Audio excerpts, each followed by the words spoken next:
MLA camp office ముందు అంగన్వాడీల ధర్నా. ఎమ్మెల్యేకు వినతి పత్రం. నారాయణపేట జిల్లా మక్తల్ మండల కేంద్రంలోని అంగన్వాడీలకు రిటైర్మెంట్ బెనిఫిట్ 2 లక్షల రూపాయలు మరియు వేతనంలో సగం పెన్షన్ అందించాలని ఎమ్మెల్యే క్యాంప్ కార్యాలయం ముందు anganwadi teachers welfare union CITU ఆధ్వర్యంలో ధర్నా చేపట్టారు.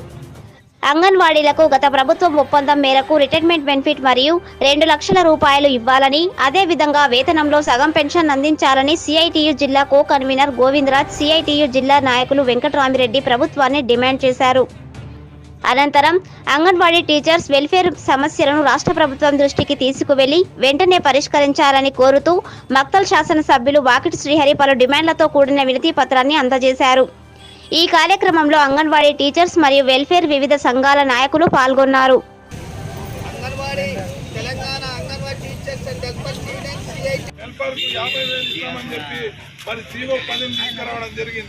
గత ప్రభుత్వం ఉన్నప్పుడు ప్రేమతోన గట్టిగా 2 రకాలుగా నా ప్రయత్నం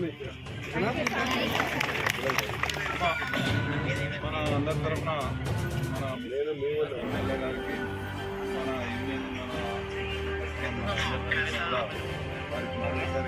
కేంద్రంలో ఎమ్మెల్యే క్యాంప్ ఆఫీస్ ముందు ధర్నా నిర్వహిస్తూ ఉన్నాం. ఈ ధర్నా ఉద్దేశం ఈ రోజు రాష్ట్రంలో అంగన్వాడీల పరిస్థితి అగమ్యగోచరంగా ఉన్నటువంటి పరిస్థితి. ఈ రోజు ప్రభుత్వము చెప్పింది, హామీలు ఇచ్చింది. గత ప్రభుత్వము అనేక హామీలు ఇచ్చింది, ఒప్పందం చేసుకున్నది. ఆ ఒప్పంద హామీలను కూడా కాంగ్రెస్ ప్రభుత్వం అమలు చేస్తామన్నది. ఇప్పటి వరకు కూడా కాంగ్రెస్ ప్రభుత్వం ఒక్క అమలు కూడా చేయలేదు, ఒక్క సమస్యను పరిష్కారం చేయాలని చెప్పి ఈ సందర్భంగా తెలుసుకోవాలి.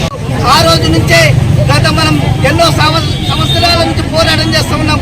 ఈ పోరాటంలో మనం అడుగుతున్నాం, అంగన్వాడీలకు టీచర్లకు 2 లక్షల బెనిఫిట్ ఇవ్వాలి, రిటైర్మెంట్ బెనిఫిట్ కల్పించాలి, అట్లాగే హెల్పర్లకు 1 లక్ష రూపాయలు ఇవ్వాలని చెప్పి మనం ఈ సందర్భంగా ప్రభుత్వానికి డిమాండ్ చేస్తున్నాం. ఇది అమలు చేయకుండా ఈ నెల జూలై 1 నుండి 65 ఏళ్ళు అయిన వాళ్ళని తక్షణమే ఇంటికి పోమని చెప్పి, బడికి రానియద్దని చెప్పి, వాళ్ళని తొలగించాలని చెప్పి ఆదేశాలు ఇచ్చింది ప్రభుత్వం. ఇది ప్రభుత్వం ఇంత నీచమైన పని చేస్తూ ఉన్నది. దీనికి వ్యతిరేకంగా ఈ రోజు కొనసాగుతున్న పోరాటాల్లో రేపు పెద్ద ఎత్తున కూడా సెక్రటరీ ఆఫీస్ ముందు హైదరాబాద్ కి కమిషనర్ రేటుకి మనం వెళ్లాల్సిన ఉన్నది. ఈ సమస్య పరిష్కారమయ్యే వరకు మీరందరూ ఐక్యంగా ఉంటారని చెప్పి ఈ సందర్భంగా తెలియజేస్తూ ఈ అవకాశం ఇచ్చిన మీ అందరూ కూడా ధన్యవాదాలు తెలియజేస్తా ఉన్నా.